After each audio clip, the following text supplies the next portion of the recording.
Okay, let's call the meeting of the Urbana City Council to order. Would the clerk please call the roll?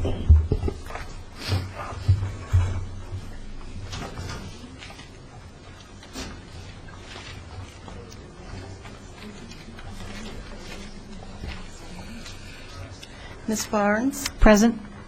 Mr. Bowersox? Present. Ms. Shanelwith?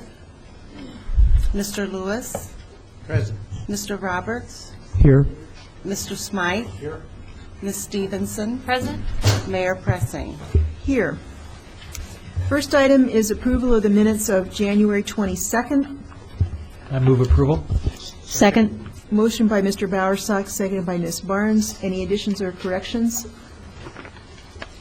If not, all those in favor, please signify by saying aye. Aye. Aye. Those opposed? Motion carries. Are there any additions to the agenda? If not, let's move on to petitions and communications. And the first is a presentation by Dr. Leonard for Carle Hospital.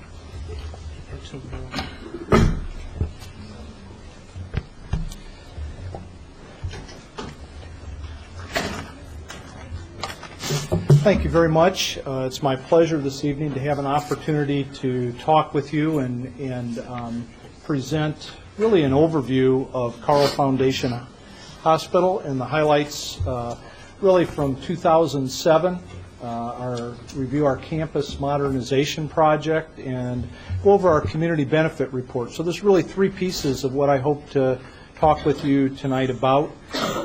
Presentation is about 15 to 20 minutes. Happy to answer questions at the end or throughout, depending on what your pleasure is. I believe each of you have a copy of the presentation, and so with your permission, I'll launch things. One of the things about Carle Foundation Hospital that we take very seriously is our mission.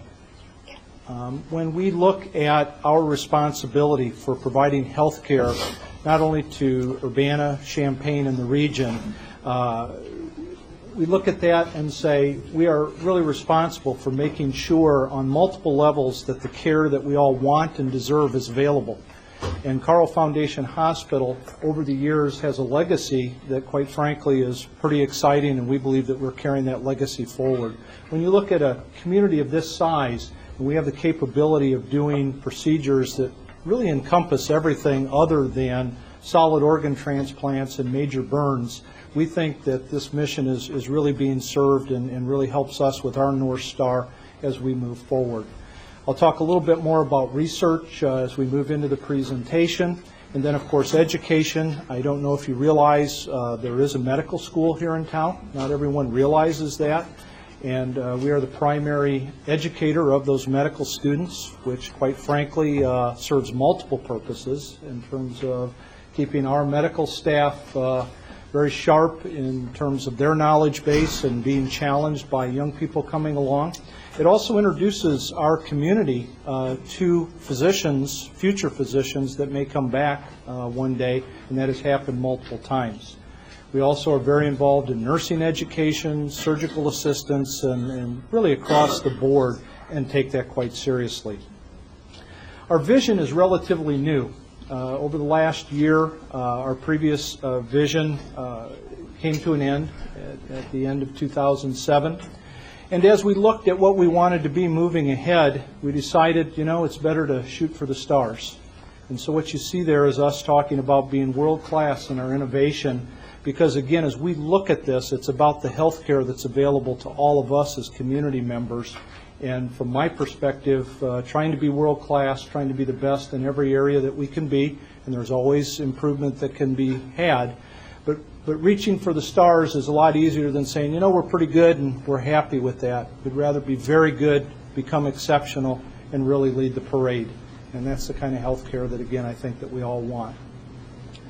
As a hospital, one of the things that oftentimes isn't understood is that the physicians really don't belong to the hospital. The physicians are typically independent practitioners, by and large, who choose to practice at a hospital. And so they have a choice many times as to where they choose to practice. And so Carle Foundation Hospital has always had what we call an open medical staff model.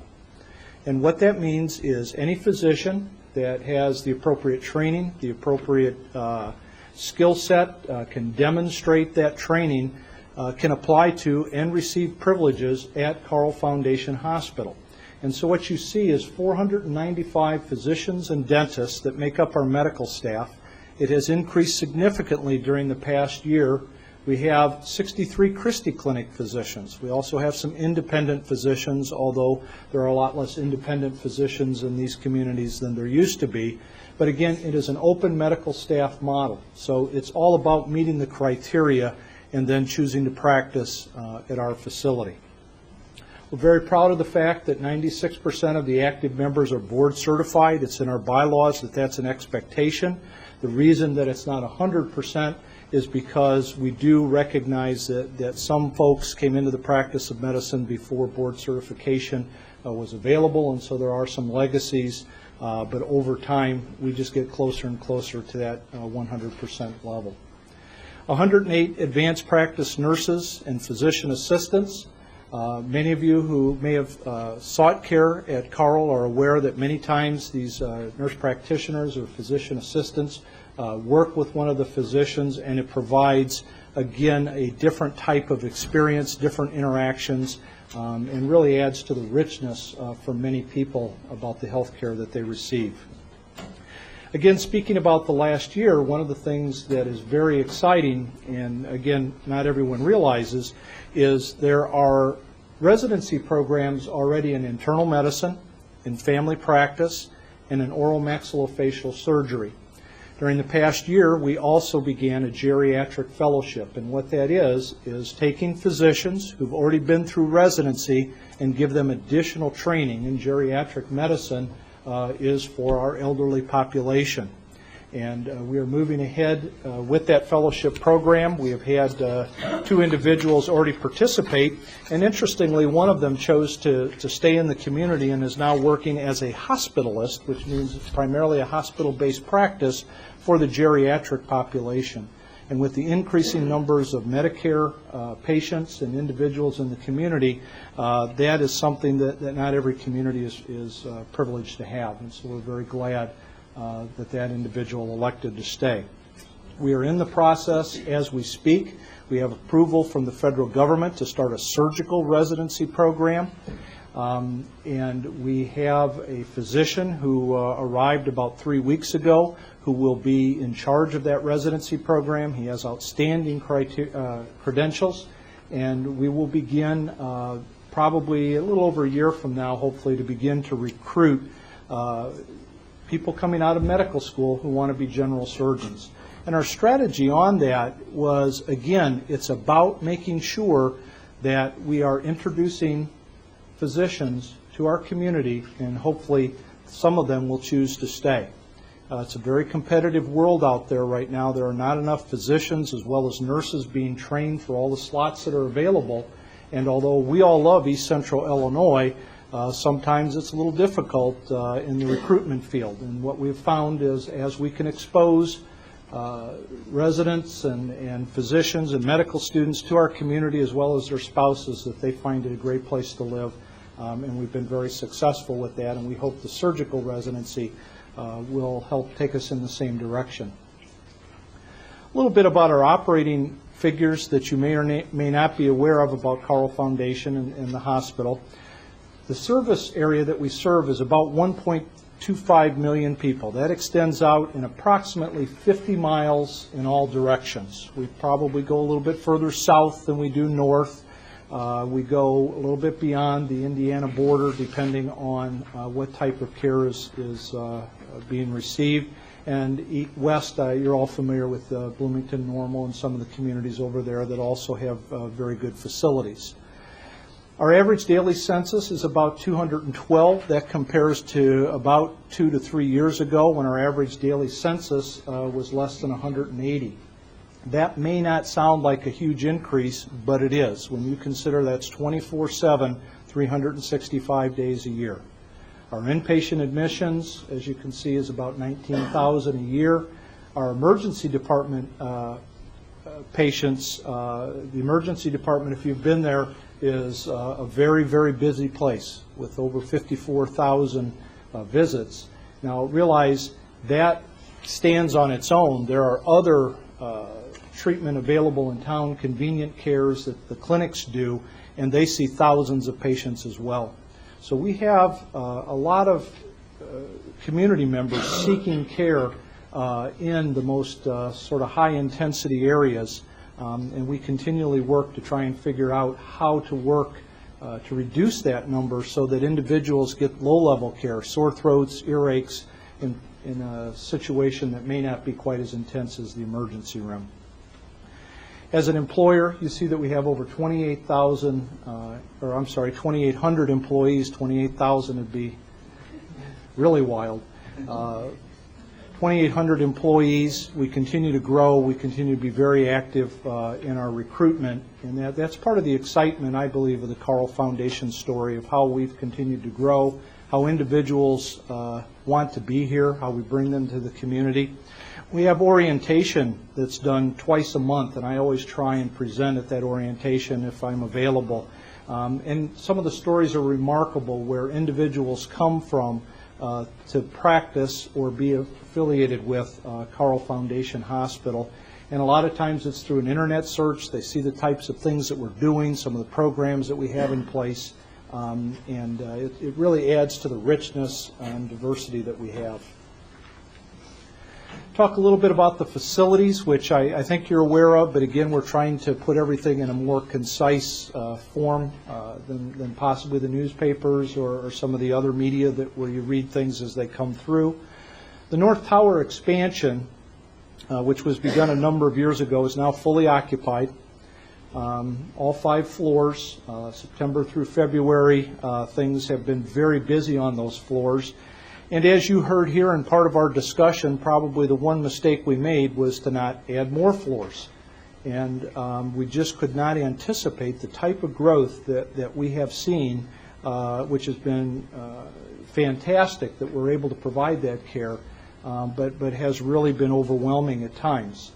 I think it's important to let you know that what has happened at Carle Foundation Hospital is over the past few years we've increasingly become a safety net for a larger and larger part of the region. I've talked about the difficulty in hiring physicians, the difficulty in having nurses, and what we find in many of the smaller communities throughout East Central Illinois, they have the same problems and even worse. And so many times they turn to us to send patients here to receive treatment because they may not have 24/7 coverage either with nursing staff or with physicians. And so our addition of 5 floors was very timely, but we continue to see stress on the entire healthcare system throughout the region. The surgical area, we expanded to have 4 high-tech cardiovascular rooms, 18 surgical suites in total. The new one-day surgery unit in the hospital where there's 32 prep and recovery beds. And we're in the midst of rolling out an electronic medical record, which is a huge task. Takes a lot of patience on the part of the practitioners because things are much different. It sometimes slows things down. But at the end of the day, we know that it will bring checks and balances and quality and safety that we feel is incredibly important, as do the practitioners, as we continue to roll that out. This building is amazing as you go down University Avenue, and how the presentation of the campus has changed with the Mills Breast Cancer Institute. We anticipate a May 2008 opening, and we're on task for that, or right on time for that.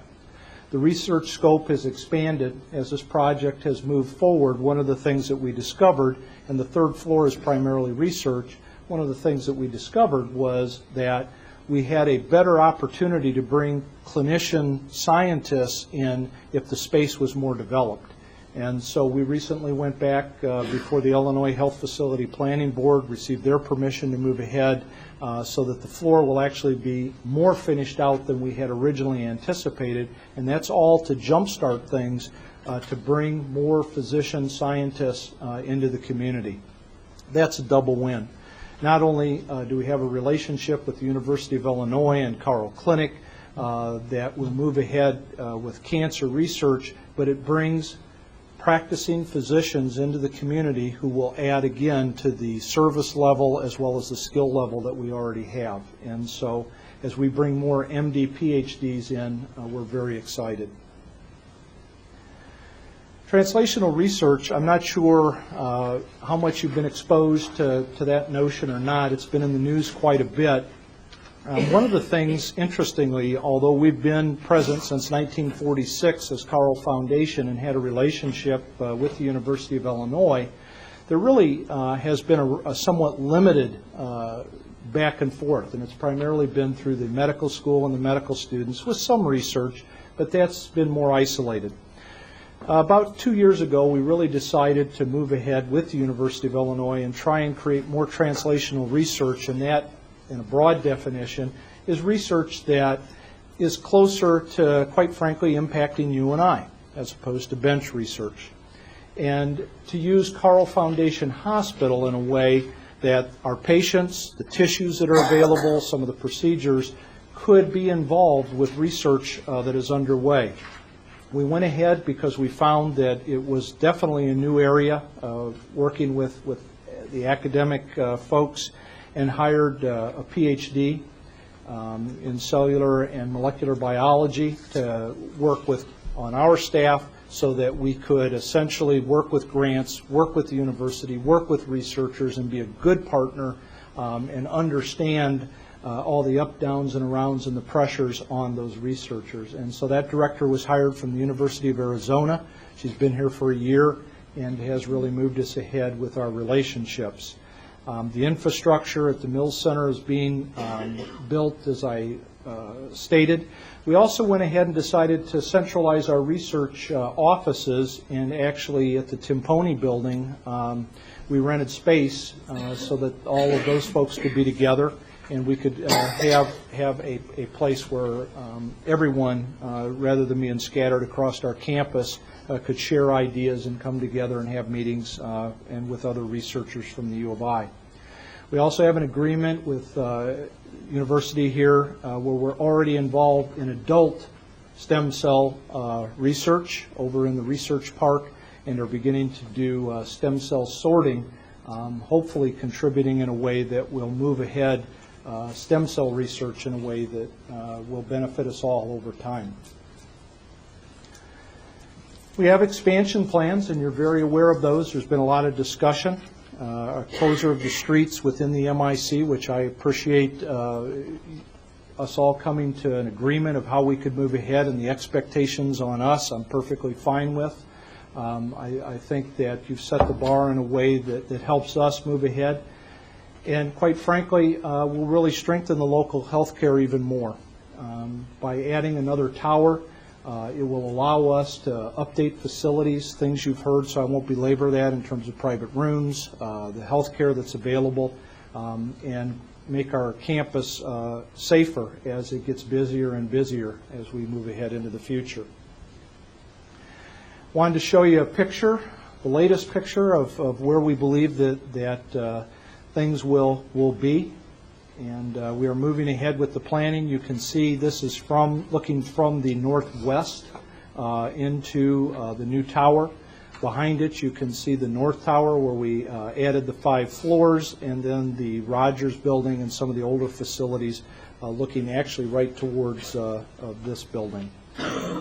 We think that it's very exciting. We think it, again, creates a campus atmosphere and will really help us continue on the road to modernization as well as safety of the campus. There are some changes that I wanted to speak with you about. Things have changed. When we talked with you originally, we were talking about a $144 million project, replacement beds, 240,000 square feet. Using the same footprint, things have been added and moved around.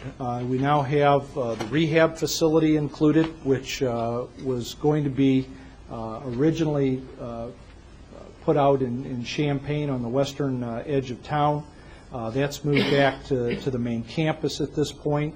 Neonatal intensive care unit, which is our smallest patients and has been very busy, is going to use the old unit where we will be able to have the perinatal level 3, which is the most critical babies, and then we'll have a step-down unit. I'm not sure that you're aware of this, but it's really a source of pride in our institution. The state of Illinois came to us and asked us to work with St. John's over in Springfield to provide neonatal intensive care and perinatal coverage to the entire state of Illinois south of here. And so we cover all the way down to the Kentucky border because other health care is not available. And so that's something we're very proud of, but it's also a huge task at times. It's a huge responsibility, and again has pushed us ahead with part of this project to increase the size of the footprint, which also, of course, increases the size of the cost. The other thing that's included that wasn't there before is a digestive center of emphasis. That will be in the north tower in the first floor. So again, it's the same footprint. It's just space that's already available. And we will be also looking at doing research in that area as well that currently has started on the campus, but will allow us to do it, we believe, in a bigger fashion. The CON schedule, a couple of you have asked about that as you came in. I'm quite optimistic that the way that we've put this together meets the interests of the Illinois Health Facility Planning Board at this time. As we have looked at projects that have gone ahead with the Health Facility Planning Board, replacement projects like ours, even when they're large, tend to be more favorably looked at rather than multiple small pieces. And so we have decided to go ahead per the schedule. By March, we'll have the entire application in. We then will hear back from them, get comments, and we anticipate by August our hearing date. That's when our hearing date will happen, and hopefully we will get approval and begin to move ahead, which, of course, even then, we're looking at 2.5 to 3 years from there. So. The details, 135 replacement beds with the cardiac, medicals, med-surg beds. I'm looking here because I think there is a misprint, yes, on your handout. You have 240,000 square feet. We accidentally put that in. If that's the right page, I'm sorry, it's the next page. That was the entire project, the old 240,000, so if you scratch that. So we have 135 beds, all things that I've referred to. The intensive care will be moved to update and give us more size. The rehab unit, the cardiovascular services, the first floor is non-invasive, outpatient physician offices, interventional cardiology, an additional cath lab, and that will be based on how our second floor already is with our surgical rooms, will be adjacent to our operating rooms. So there'll be great efficiencies that we'll be able to achieve. NICU, I already mentioned, the 15 additional isolates to allow us to have a step down, a little bit of breathing room in our perinatal level 3 and digestive health care.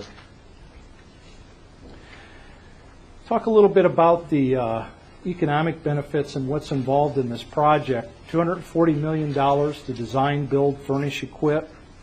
When you look at benefits to the community, we're looking at approximately 824,000 hours of construction labor, 470 jobs for individuals, which is no small number, $30 million in material from the local market, and then $3 million in professional time using local firms as we design and move ahead.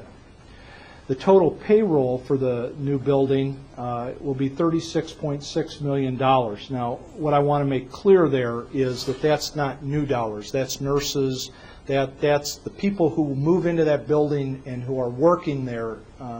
That's the payroll for those individuals, to give you an idea of the number of folks involved.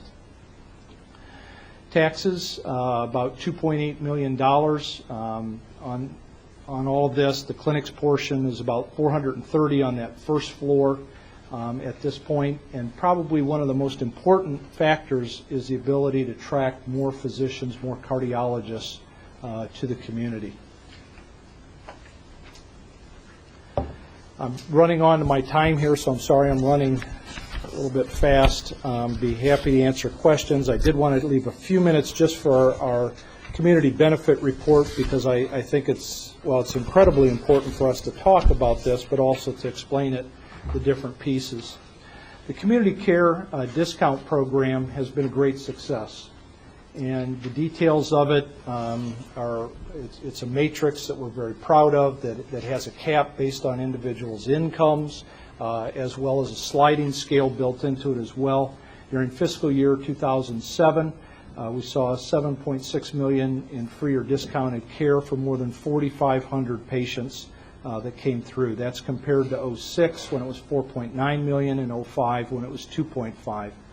One of the biggest difficulties, if you will, about the Community Care Discount Program is, again, reaching out to patients, educating individuals, and getting their participation in the program. And we've done a number of things recommended by the community, by individuals within the Carle Foundation, to try and get increased participation. And I think the numbers show that it's working, but we continue to press so that everyone's aware that it's available. Other things that we do that are very important to the community, and we try very hard on donations to try and make them healthcare related. As I started out, we take it very seriously that the healthcare of the community, the healthcare of the region is at the end of the day how we will be judged. And so as we make donations, we try and tie together those donations to agencies with healthcare issues, healthcare programs. And so during 2007, we were looking at $2.6 million to 128 agencies. Remember that we serve a fairly broad area, 50 miles in each direction, so if 128 sounds like a lot, we are dealing with a large area. We have services that operate at a loss. Our research program at this point is an investment. And then we do community education for $630,000. Other benefits that in some ways are softer, but from our point of view also incredibly important is the workplace development and how we work with Parkland College and the programs that we run within Carle Foundation to help people as they move forward with their career interests. It's sort of a win-win. Many of the individuals are trying to advance their own position and at the same time fill needs that we desperately have in the hospital serving our patients. Not everyone's aware that from 2003 to 2007, because of our Level 1 Trauma Center, our busy ED, that we've been the recipient of emergency preparedness grants of about $1.9 million.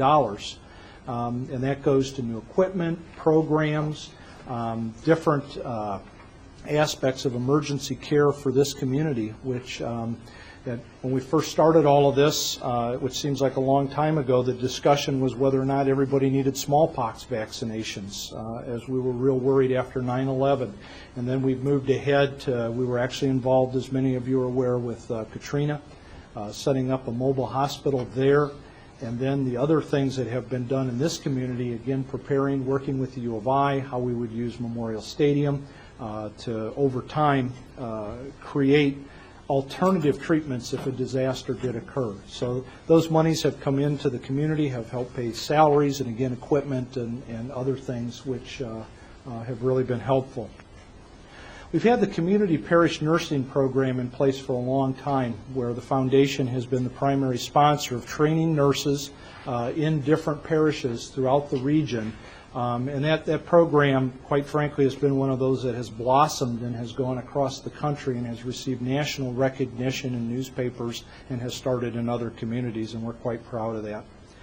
Our support of Francis Nelson, I think, has been well publicized, of purchasing the building and running it back for $1 a year to try and make sure that not just Carle Foundation Hospital is available as a service spot, but people have other choices, because we do think choices are important as individuals seek care in the community. And so we continue to try and build relationships with Francis Nelson and how healthcare is delivered there, and how can we assist to move things forward with, quite frankly, trying to avoid being overwhelming or directing. They're in charge of their own enterprise, but how can we help? When you look at our total community benefit investment for 2007, and we use the model requested by the state of Illinois, we are looking at $57.5 million, which is no small total that we put back into the community, and very appropriately so. Reaching the end of things here, dollars spent with local vendors in 07, almost $47 million. Our payroll and benefits, when you look at Carle Foundation, $152 million. Reinvestment in our plant and facilities of $53 million as we move into the future. So we're very proud of where we've been and where we're going. And we thank you. Thank you. Are there any questions for Dr. Leonard? Charlie. I have three small questions, Dr. Leonard. Thank you for your presentation. It's pretty informative.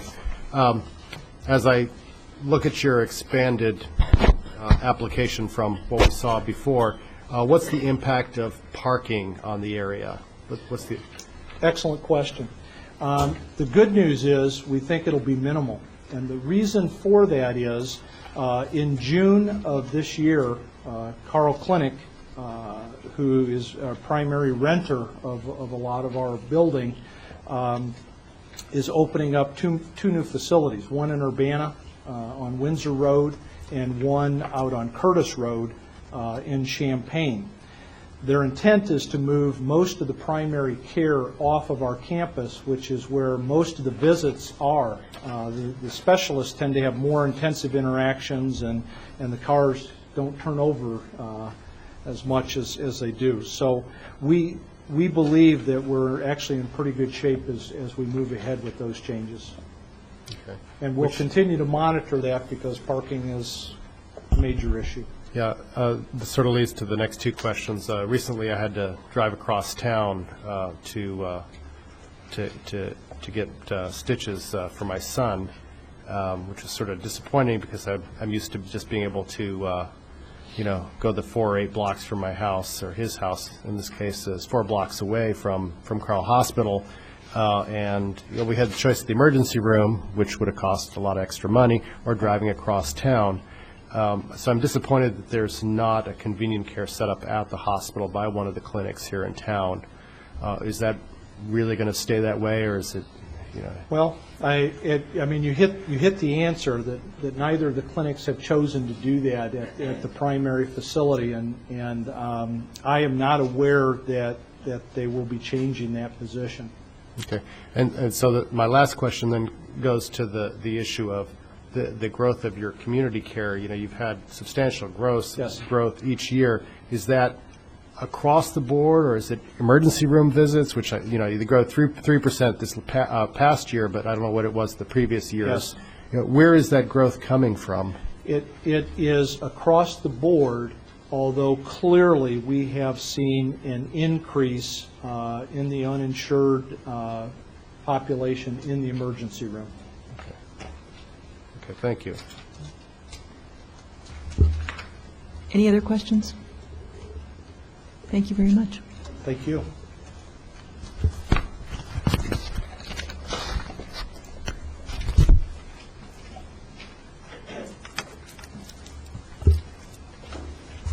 Next, Derek Young from Canaan Baptist Church with Boy Scout Troop 402.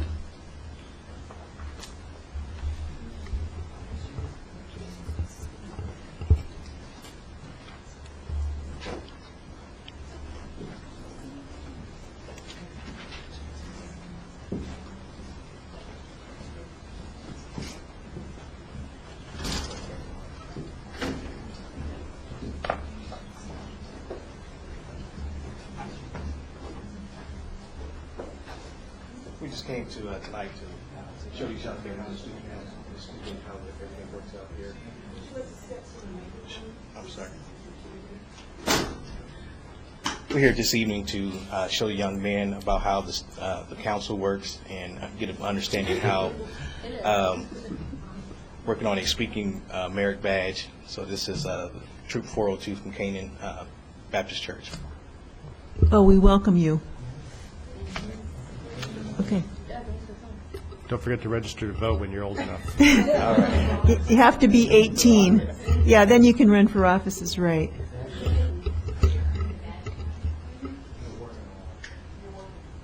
How far do you have? How many more points do you need?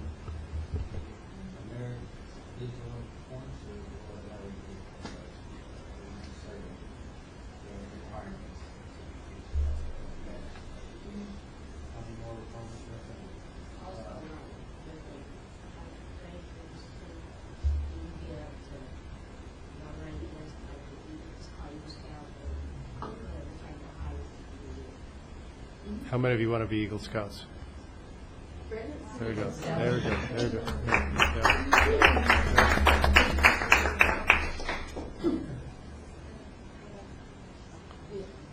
Come back and talk to us anytime. Anyone can come and talk to the city council. Yeah. Yep. Just come up and you can step up and talk to us about issues that you have on your mind. That's We right. appreciate you coming. I've got 2 nephews that are Eagles. Oh, awesome. I know what they had to go through. Good luck. Okay, thank you so much. It's great to see you guys. Thank you. Is there anyone else who would like to address the Urbana City Council? Well, I'd like to report that we had a very good response to, sort of a minimal effort to get volunteers to clear sidewalks. I think if you drove around after the snow, you'll find there were a lot more sidewalks cleared. So people are paying attention, and they were willing to do things. I saw stretches of Ray Street that I'd never seen cleared before, and they were clear. So that was great. Great. Okay, moving on. I don't believe there's any old business. So we'll go to reports of standing committees. The Committee of the Whole, I believe that's Lynn Barnes. That's correct, and we just have a couple items. First of all, Resolution 2007-11025R, a resolution approving and authorizing the execution of an agreement with the Illinois Department of Transportation on behalf of the Committee of the Whole. I so move. Okay, motion by Ms. Barnes, seconded by Ms. Stevenson. Any discussion? If not, all those in favor, please signify by saying aye. Aye. Those opposed? Motion carries. Our next one is ordinance number 2008-01-005, an ordinance amending Section 1130 of the Urbana City Code concerning smoking. On behalf of the Committee of the Whole, I so move. I second. Okay, motion by Ms. Barnes, seconded by Mr. Lewis. Any discussion? Would the clerk please call the roll? Ms. Barnes? Yes? Mr. Bowersox? Yes. Ms. Shenoweth? Yes. Mr. Lewis? Yes. Mr. Roberts? Yes. Mr. Smythe? Yes. Ms. Stevenson? Yes. That motion carries. Thank you, Lynn Barnes. That motion carries. Thank you, Lynn Barnes. You're welcome. Okay, I don't believe there's any reports of special committees, are there? Maybe I do. All right. I guess I'm- Dennis Roberts, would you like to report? Yeah, I guess this is just an update on the plans for the 175th birthday celebration for the city. We're working on finalizing, actually, we do have a final program. We'll be distributing the actual schedule tomorrow, probably. We have a celebration that starts on Sunday, the 17th of February at Lincoln Square Village, Grand Court, 3 o'clock to 5 o'clock. We have an introduction. We have a skit, musical groups, both a choir from the Urbana High School and the Bodacious String Band will perform. Then we'll have a official ceremony cake cutting of a basically a 6-foot-long birthday cake supplied by local bakery, Schnucks, at 4 o'clock. And then we will have other music and entertainments for the remaining hour. And all during this time, we will have children's activities. So it's going to be a very nice opportunity to bring your children, have a good time, just say hello. And this is the very first birthday event of many to come. And I'd like to add that since we were founded to be the county seat for Champaign County, Yes. we are coordinating with Champaign County, which will have an open house at the courthouse. That's right. We're actually incorporating a celebration for Abraham Lincoln as his birthday, because the courthouse is an important stopping point on his 8th Circuit route. And so we're very happy to work with the county as a whole in celebrating both preparation for Lincoln's bicentennial next year, and the fact that this county and our city were created at the very same time. Okay, thank you. Next, reports of officers. There's a presentation on Kerr Avenue, Phase 1.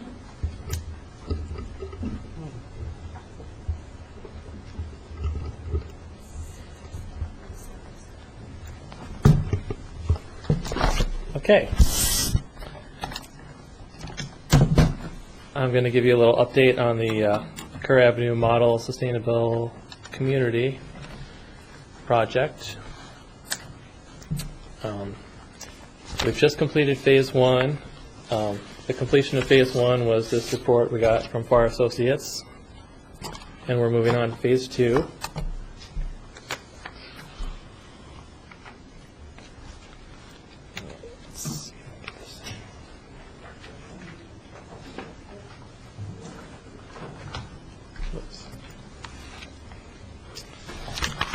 Okay, a little bit of background. This started off as a council goal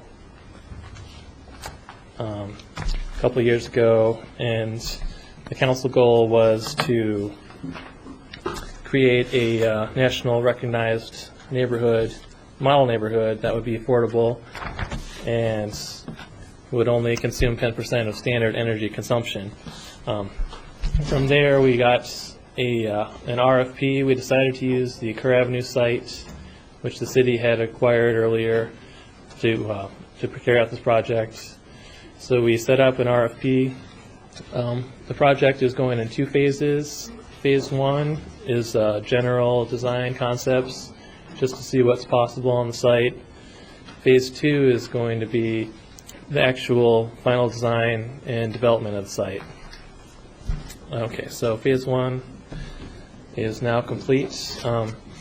After the RFP was put out, we got several respondents. We selected Farr Associates and went through a process with them. They came out for a design charrette last May. They were here for 2 days, pretty much in the conference room nonstop, working on design, talking with city staff. We also had a couple meetings with public, neighborhood stakeholders, and council people, local developers, all kinds of people. And they went away from that with some preliminary designs. They went back, worked on those designs, worked on some energy models, and now just in January we just got this final report from them, which completes Phase 1. So let me just go through this a little quickly and point out the highlights. The main part of this is the design concepts we got from them. Here's one of them. There were 2 design concepts that they included in their report, and we're free to pick and choose elements from them when we go forward with the final design, working with whoever that developer is. These 2 design concepts have a lot of things in common. Let me just run through these. Like, they both include one street that goes through the site. It comes down from Kerr and goes into the Crystal View Townhome site, which they thought was important instead of having a cul-de-sac, which takes up a lot of space, just to have a through street. Other common elements, both of these plans have a lot of bioswales and detention basins to reduce impact of stormwater. Also, pervious parking lots in the courts of the townhome areas, which also helps improve stormwater quality and reduces the amount of runoff. What else do we have? The streets in both plans here, they have a narrow right-of-way. I think it was 48 feet. We'll discuss that a little more later. And both plans are about the same size, 46 to 48 dwelling units, including a variety of different housing types, single-family, duplex, and townhomes. And there's also recommendations for district geothermal in both, and shared open space, community gardens, and recreation areas. So the plans are pretty similar. Let me show you Plan B, which he proposed. This one just has a little longer street. It's off to the east side of the site more. But with this plan, there's some houses that sit on top of the little hill on the site. So there would be less, you would have to truck in less dirt and do less grading. The site would be more natural that way. But there would be the added expense of having a slightly longer street, Plan B.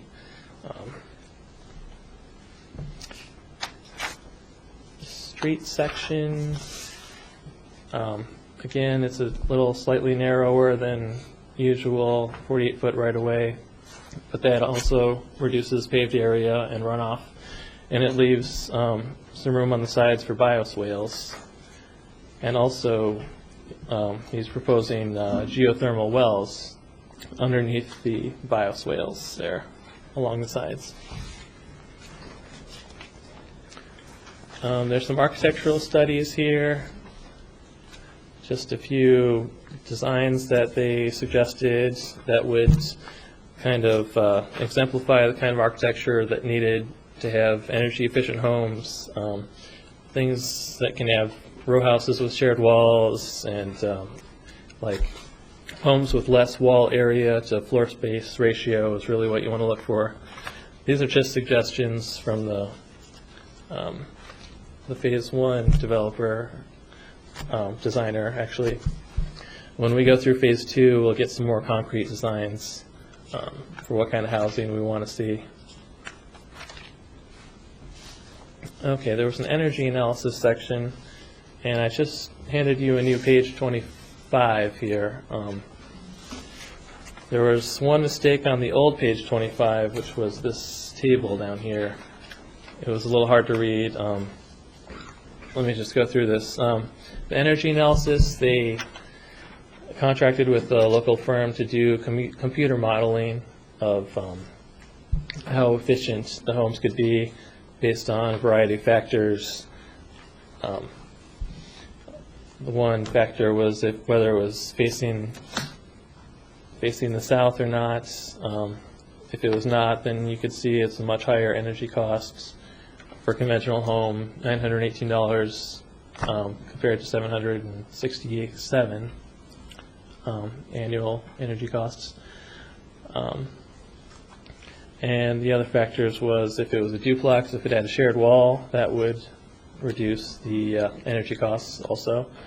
And this last one, labeled SEER 16, relates to how efficient the appliances are in the home.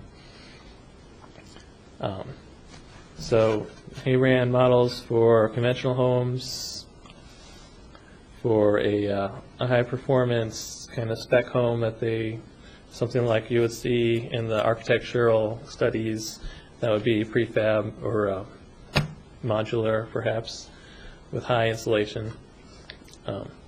Also, they ran the analysis for straw bale and for Ecolab Passive House, which are the two local types of housing we see here in town. And they ran the numbers, and they weren't too happy with them, so they wanted to see them reran with a modified envelope. The envelope is a thermal envelope. It's the amount of air that escapes the house. So for a conventional house, they're saying 0.3, like 30% of the air would circulate out of the house during an hour. But for an Ecolab house in the bottom, it would be only 10% in the winter, or 13% in the summer. And they reran those models, they found only about a 1% increase comparing these numbers to these numbers, and they only rerun the numbers for a south-facing, the optimum case home, single-family home. So the computer models really didn't agree with some of the anecdotal evidence that they had been getting from local developers and some other developers he talked with at the design charrette. The computer models said that we can get energy savings of up to 27% roughly, and these other developers are saying, no, we can do things 35, even 50% more efficient. So our consultant is not entirely convinced that the computer models are right, and he thinks we can probably do better than the 27%, and depending on what kind of the orientation and what kind of house it is. And he says there's additional things we can do to bring that efficiency up, possibly even to 75%, if we incorporated a district geothermal system or some rooftop water heater, solar water heaters. That would save a lot of energy. So there's a variety of factors that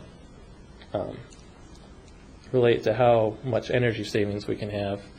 And Farr's conclusion is we can get up to 75% without doing things that are terribly expensive, but to really push it beyond that to the 90% level, we'd have to do more expensive things like photovoltaics, and it would just push our homes out of the realm of affordable. Is his conclusion.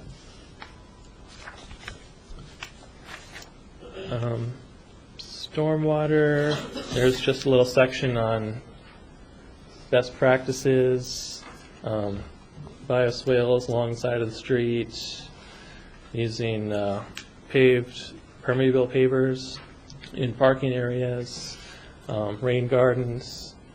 There's just some examples they included here. And the last section was the recommendations. These recommendations really lead us to phase 2, which is the next RFP we'll be putting out. And we'll be following most of those. Let me just highlight some of them. The first one was financial involvement. The city has to stay involved in the project. He thinks with the market conditions as they are, we can't just turn over the land and expect someone to do this affordable and ultra-efficient neighborhood. So we're going to have to work with the developer to see what kind of efficiency and affordability they can produce, and possibly do some additional subsidy, something that's coming up in the 2008-2009 annual action plan. They're looking at allocating some funds. Another recommendation was to require LEED ND certification. That's LEED certification is the energy efficiency of buildings, and LEED ND is for neighborhoods. And FAR really thinks that we can easily make LEED certification with what we've got here, and if we offer enough incentives, we can probably do even a gold level LEED, which would be pretty amazing. A couple other things: embrace diverse construction methods. One of the things FAR suggested, and we would hope to be able to do with whoever the eventual developer is to use this neighborhood as a showcase with different types of energy efficient building methods. We've got local developers who do straw bale homes, passive house, the German model solar efficient house. There's factory built housing, which they are really doing pretty well with the efficiency and the just insulation, things like that. And also with factory built housing, you get a lot lower cost, which helps with the affordability aspect. So whoever we select with the for Phase 2 of this RFP, we'd like to try to work out something like that, although we're not going to make it a requirement at this time. Another suggestion from FAR was to require a connection through Crystal View Townhomes, the adjacent site to the southwest. Again, this is important to make sure we don't need a turnaround or a cul-de-sac. It saves a lot of paving space to just connect through with a single street. And their last suggestion was to secure a developer committed to urban sustainability, which I think is a good idea. So Phase 2, where we're going from now, we're working on the request for proposals for Phase 2. We'll have that out hopefully within the month. And we're working on a list of all the developers to submit that to. And hopefully we'll be able to select a developer pretty soon and get this thing final design and built. Okay, that's Jeff Engstrom, planner. Yes, thanks. Forgot to introduce you. Are there any questions for Jeff? Brandon Bauer-Sykes. Okay. I want to run through a few of the challenges, if you could briefly sort of speak to. I have a couple questions, so if you could keep them brief, but sort of speak to whether we can overcome some of these or not. One of the challenges was about having a form-based code in place before this neighborhood goes in. I'd love to have a form-based code that's a parallel code like other cities have done, but that's a longer process. Mm-hmm. Can we just do this as a PUD or do this through some other route rather than having to, delay this to do some development of a code? How does that work? Yeah, the idea we think is to just use a PUD. We're not really pursuing a form-based code right now. I don't know if Libby can speak to that more. We know that is one of the planning projects we have, but we hate to hold this project up. We had this project in mind when we did our PUD requirements, so we feel that it will be well suited for this project, and we talked to FAR Associates about that. I think they're just such fans of form-based codes that they wanted to bring that forward as a recommendation regardless. Brandon. My next one is about the adjacent public housing connection, which you mentioned. Have you brought that up with Brinshore, the Crystal View Townhomes developer? Does that work? Do we have to change the IDA application or anything? Are there any hurdles there? We did bring that up when we met with them most recently for their latest application. They would not have to change the application. They were receptive. We're such a major participant, and we did identify a location where the connection could occur. So we're optimistic that we'll be able to help that to happen. Great. Another piece was about allowing rentals. Is there any hurdle because of the sources of funding for the planning of this that is why we wouldn't be able to allow rentals to be part of this mix, or the two-flat idea where people own one building but rent the upstairs apartment out? There was a point about how we had to change rules to allow rentals, and could you explain that a little more and how we could overcome that? The problem of keeping an affordable house for sale when there's income associated with it is very hard to meet your HUD income qualifying limits. So that's the obstacle. We are looking at other funding opportunities for this project. We purchased the Kerr site with home funds. One of our concerns with that is that there is a timeline for development, and since we wanted to take the time to plan this correctly and to find the right developer, it may be that we'll run into some timeliness issues, and we may want to look at switching out those funds. We don't know yet if that's going to be necessary. If that occurs, then we may lose some of the HUD strings associated with the project, but for now we're looking at it as a affordable home ownership project, and certainly there's a lot of demand and need for that as well. Okay, I had one brief comment I just wanted to make. Plan B and Plan A both looked strong to me. If this report is right that Plan B really does on certain merits beat Plan A, then I'm comfortable endorsing that. I'd like to serve here if other council members are too, but I'm comfortable endorsing Plan B. I'm also comfortable, based on the energy analysis, with a target that's 75%, hoping that we can exceed it, hoping that when it's built, it will outperform our expectations, but let's set expectations that are realistic and high at the same time. I'm comfortable with that 75% level. And my last question is about the next step of the process. The RFP going out soon is great, but I can't quite understand the mechanics, because part of the vision is to have different clusters of buildings be built in different styles, maybe Passive House versus Straw Bale, by different developers. And if different developers are going to be doing different clusters of buildings, yet there's one RFP for the whole master development, does that mean we hope one developer will take on the whole project and then subcontract with people who are experts in Straw Bale, and another who's an expert in a Passive House, and another? Is that the mechanics of the way the project divides up? Jeff may have a different response. Many times we'll have a subdivision prepared by a developer. They'll do the plans and the public infrastructure, and then there's a number of home builders. That would be one model. Another would be to have a consortium of these different local practitioners. And so we'll be wanting to structure the RFP so that we can entertain those types of partnerships. Did you have other thoughts on? No, I think that's pretty much how I imagine it going. Either we have one master developer come in, do all the infrastructure, and maybe do some of the bigger townhouse units, and then leave the rest for the other people, or just have a consortium.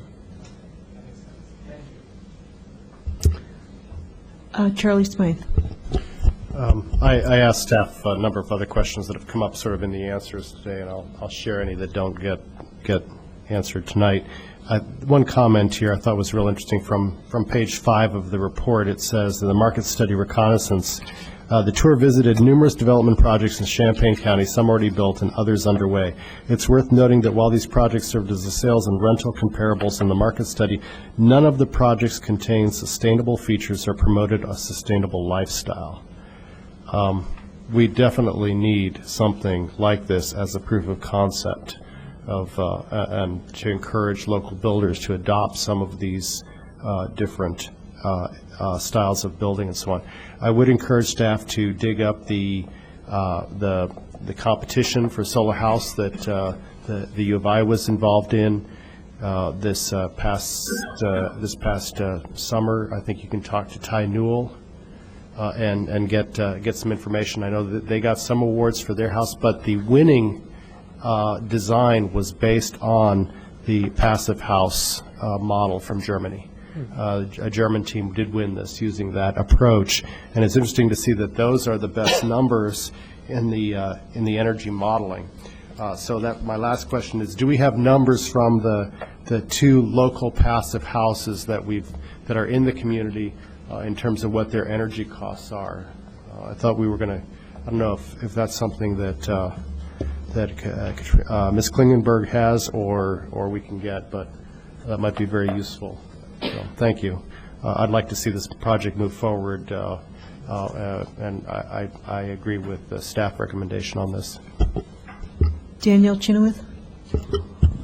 I'm totally excited that we're at this point in the process. It's taken us a while, and I think that we've done a good job of laying the groundwork and doing the planning. I love the diversity of the housing structures, permeable pavers.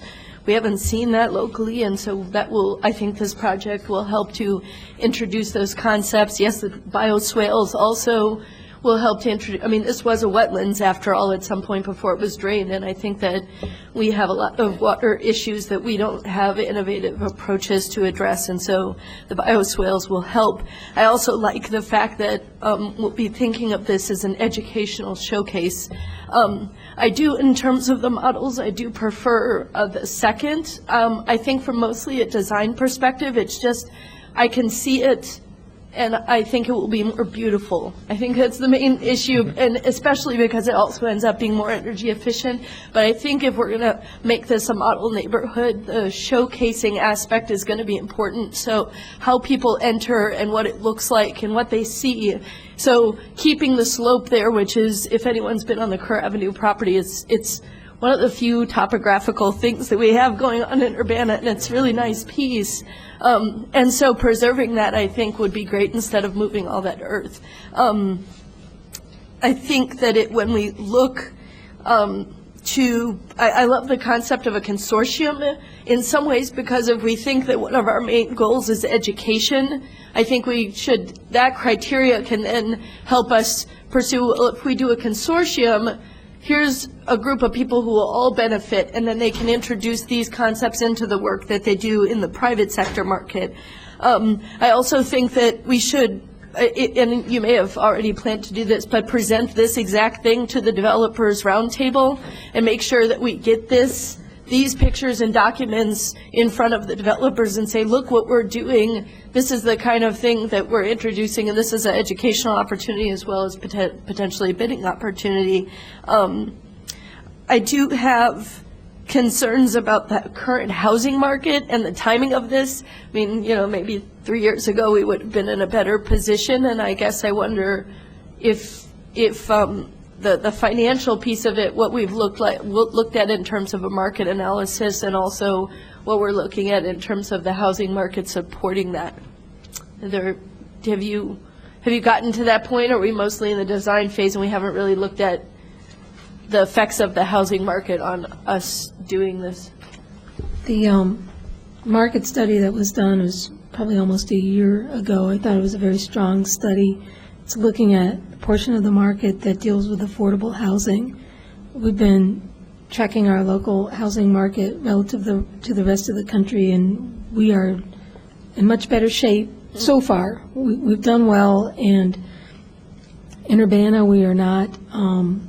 We don't have like a surplus of lots. We haven't kind of built at a nice steady pace, so we don't have a glut of lots or empty houses. So we're hoping that we will ride through this smoother than what you might read about nationally.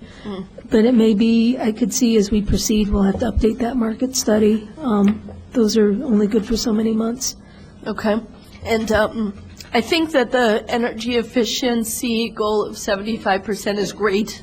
I don't have any particular grave concerns about moving from 90% to 70%, both because of what I've learned going to the conferences that we've hosted here, the eco construction conferences, where I think 90% was one figure that was thrown out, but in terms of looking at comparables, it really is probably unreasonable at this point to look at that. So, we've learned something through hosting those educational forums, and so I think 75% would be fabulous. The issue with rentals is, I'm not sure if, I don't understand home regulations, but is it possible that homes could be built without the Granny Shack rentals, but with land, to build the Granny Shacks in the future, such that, and then the homeowners be told, here's some designs, this is something that you could build in the future, not the city or through city dollars, and it could be a source of income for you. I just wonder if maybe it's a two-phase issue and we get some of the second income, because I think that's really important to making the homes affordable, is for people to have some kind of second income. And so I don't know, that's maybe something to explore, is to look at a phased approach at rentals and providing the home buyers with information about how, because most people don't know this lot is actually big enough for you to build X, Y, and Z, or this garage structure was built in such a way that you could build a second story to it. And the last comment is, I think that when we look at financing, and I know that's going to be a tricky picture to all of this, because it does cost more to provide a model neighborhood, and I think a lot of the benefits that we'll get are somewhat soft benefits at first instead of hard dollar benefits. We should be looking at this in the context of energy goals for the city, and those energy goals are going to really require private sector participation in new practices of home building. And I think that the city, not just by building a cluster of homes, but by actually trying to change the culture by which buildings are built, houses are built in our community, will act as a leverage point. And we have to constantly be thinking how to maximize that leverage point and how to make sure that developers are partners. And they, maybe we need a newsletter that we send out regularly where we talk about the progress on this particular, on sustainable Urbana as a whole and this particular piece, and make sure that the developers are on that so that we're feeding them information about both this program and other sustainable Urbana initiatives that we're working on. But this is fabulous. I think staff has done a great job. I support the recommendations here. I share some of the concerns, but I don't think anything here is insurmountable. I would like to comment on the recommendation by Mr. Farr. I think it's important that we have affordable housing with the possibility for income, and since there is such a push to encourage sustainability, I think we should encourage the federal government to change that regulation, because it's much better to build the size that you want to begin with rather than try to add on to it later, and I'm sure that that's much more energy efficient also. And I'm always partial to Plan B. I'm generally operating under Plan B, but I did think that this was a very good plan. When we saw the presentation, it was much more interesting. Mr. Roberts. I think so many good features of our the Kerr development have been mentioned already by other council members. I'm not going to repeat them. I was looking at the plan, and I was wondering about the positioning of the buildings themselves, as far as south facing, or being able to take advantage of passive solar. And the Plan A, I thought it was kind of interesting. Obviously, the developers preferred Plan B because in Plan A they didn't draw out to provide here for us to look at the roof line pitches. We just have the empty lots, but in Plan B we have the pitches, and we can see exactly how they do provide long faces facing south. I like the concept of the community garden.